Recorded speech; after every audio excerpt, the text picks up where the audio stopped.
Franklin is Messy by Paulette Bourgeois. Franklin could count forwards and backwards. He could zip zippers and button buttons. He could count by twos and tie his shoes. But Franklin was so messy that he could hardly ever find his things, even special things. One day, Franklin searched for his sword. It was special because he had made it himself from cardboard and wood and string. Franklin needed it to play knights in armor with his friends.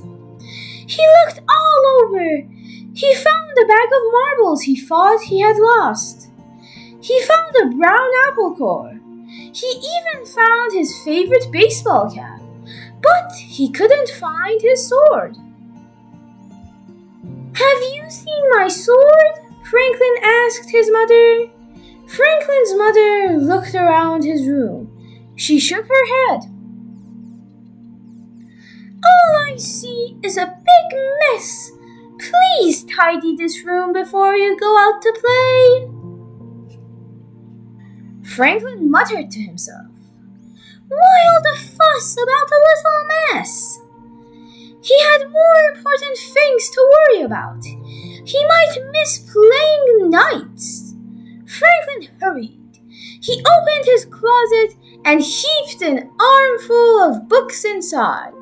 He piled all his blocks in the middle of the room. He threw his cap in the corner and put the apple core in a drawer. "All done," he said to himself. Still, he hadn't found his sword. By the time Franklin reached Bear's house, his friends were already playing knights in armor. Bear slashed the air with his sword. Beaver lunged at evil dragons. "Hurry, Franklin!" shouted Bear. "We need you!" "I can't," whispered Franklin. The game stopped. "Why not?" they asked. "I didn't have my sword," said Franklin. Bear was disappointed. "But how can we play knights without swords?" he asked.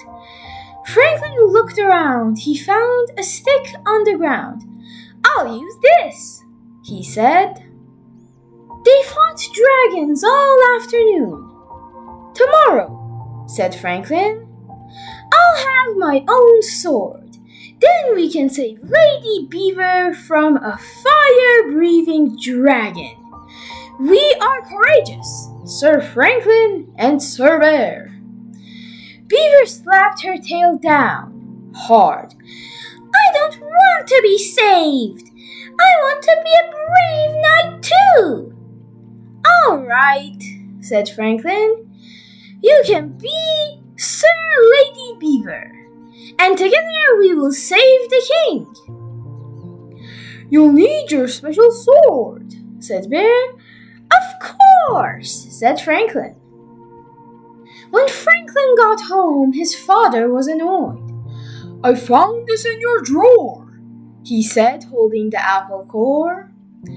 "That's not where it belongs. And I found this cap on the floor. That's not where it belongs either." Franklin threw the apple in the garbage and hung up his cap. Why all the fuss about a little mess? Ghost came by looking for a puzzle she had loaned to Franklin. "Can I please have my puzzle back?" she said. Franklin looked. His room was such a mess that he couldn't see the puzzle among the books and crayons and blocks. "Maybe it's in my closet," said Franklin. Franklin opened the closet door. It was messy in there too. He stepped inside. Crunch! It was a very loud noise. Franklin's parents came rushing in. "Are you all right?" they asked. "I'm all right," said Franklin, "but my sword isn't." He held up the shattered pieces. a mess," Franklin said sadly. "Maybe you need more places to put your things," said Franklin's mother. They found boxes in the basement. They painted them and named them Toy Box, Puzzle Box, Costume Box, Block Box. They put books on the bookshelf. They put a special hook on the back of the door for a new sword. The tidying up took a long time, but it wasn't so bad because Franklin found lots of things he thought he'd lost. Goose's puzzle, his own favorite purple crayon, and enough cardboard, wood, and string to make a new sword and even a shield. The next morning, Franklin dressed in full armor. He was especially proud of his new shield. It said, "Sir Franklin, loyal and brave." "Sir Franklin," said his mother, "I think you forgot something." Franklin's mother whispered in his ear. Franklin smiled. They took a crayon and added 2 more words to his shield. "Sir Franklin, loyal and brave and neat." "Hey, is your room messy too?" "Whoa, it's clean? What's your secret? Comment below. I'm really excited to see what your secret is. The end.